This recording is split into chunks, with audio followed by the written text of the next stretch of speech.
देहरादून के एक पुराने और सुनसान स्कूल के हॉस्टल में दो बहनें रहती थीं। बड़ी वाली का नाम अंजलि था और छोटी वाली का नाम सान्या था। दोनों हमेशा एक दूसरे के साथ रहती थीं, एक दूसरे के बिना बिल्कुल अधूरी थीं।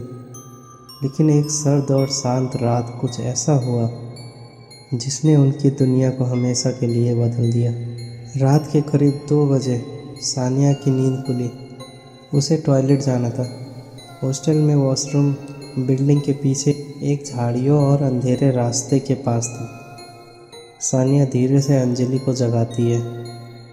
दीदी, टॉयलेट जाना है, चलो ना साथ में।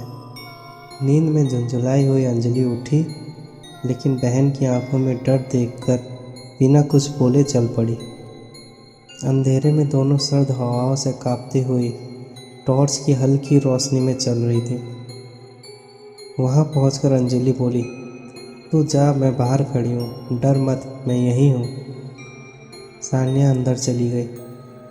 कुछ सेकंड बाद सानिया की आवाज़ आई, दीदी, आप बाहर ही हो ना?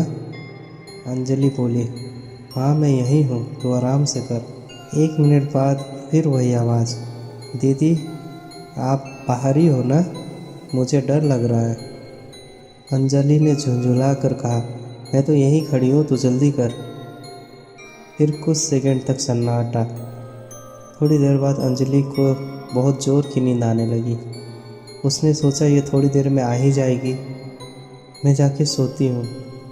और वो सानिया को वहीं छोड़कर हॉस्टल वापस चली गई और गहरी नींद में सो गई। रात के 3 बजे अचानक अंजलि की नींद टूटी। कमरे में अजीब सा ठंडापन और सन्नाटा था। उसने देखा सानिया बिस्तर पर नहीं थी। किचन, लॉबी, हर कहीं ढूंढा पर वो कहीं नहीं मिली। घबरा कर उसने वार्डन को उठाया। पूरे हॉस्टल में हड़कंप मच गया। जब वार्डन ने पूछा, उसे आखिरी बार तुमने कहाँ देखा था? टॉयलेट में, जब उसे लेकर गई थी। वो अंदर गई थी। सबके हाथ पैर ठंडे पड़ गए। वो सब भाग के उस टॉयलेट की ओर गए। टॉयलेट का दरवाज़ा धीरे से खोला और वहाँ जो नज़ारा था किसी का भी खून जमा दे। सान्या का सर उस टॉयलेट के पोर्ट के ऊपर रखा हुआ था, जैसे किसी ने उसे नीचे से खींच लिया हो। शरीर पूरा अंदर पर सर सिर्फ बाहर।